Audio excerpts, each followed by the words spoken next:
একটা সত্য ঘটনা। লিবিয়ান এক যুবক, নাম তার আমির। সে রওনা দিয়েছিল সৌদি আরব হজ করার জন্য। এয়ারপোর্টে পৌঁছানো মাত্রই তার নামে একটা সমস্যা হয়েছিল।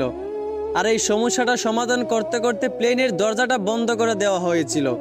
পাইলটকে অনেক রিকোয়েস্ট করা হয়েছিল যে দরজাটা খোলার জন্য, কিন্তু পাইলট দরজা খোলার অনুমতি দিলেন না। অবশেষে আমিরকে রেখেই প্লেন উড়াল দিল।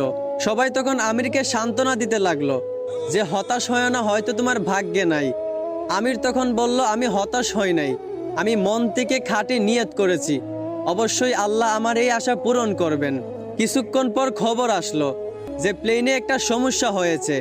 আবারও প্লেনটা এয়ারপোর্টে ফিরে আসলো। এয়ারপোর্টে আসার পর প্লেনের সমস্যাটা সমাধান করার পর আবারও পাইলটকে রিকোয়েস্ট করা হলো দরজাটা খুলে দেওয়ার জন্য, কিন্তু পাইলট আবারও আমিরকে না নিয়েই প্লেন নিয়ে উড়াল দিল। আবারও সবাই আমিরকে সান্ত্বনা দিতে লাগলো যে হতাশ হয় না, হয়তো তোমার কপালে নাই। আমির আবার বলল, আমি মন থেকে খাঁটি নিয়ত করেছি, আমি হতাশ হইনি, আমি আল্লাহর উপর ভরসা রেখেছি, অবশ্যই আল্লাহ আমার মনের আশা পূরণ করবেন। কিছুক্ষণ পর আবার খবর আসলো প্লেনের মধ্যে আবারও একটা সমস্যা দেখা দিয়েছে। প্লেনটা আবারও এয়ারপোর্টে ফিরে আসলো।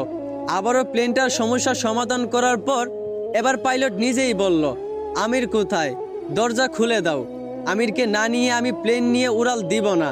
তারপর প্লেনের দরজা খুলে আমিরকে প্লেনে উঠানো হলো। তারপর কোনো সমস্যা ছাড়াই প্লেন উড়াল দিয়া চলে গেল। পুরো বিশ্ব এই দৃশ্য দেখে অবাক হয়ে গেছিল। আসলে এইখান থেকেই বোঝা যায় যে একজন মুসলমানের খাঁটি ইমানের পাওয়ার কত। এইখান থেকেই বোঝা যায় যে আল্লাহর উপর ভরসা রাখলে অবশ্যই আল্লাহ সহায় থাকেন। আশা করি বুঝতে পারছেন। ধন্যবাদ।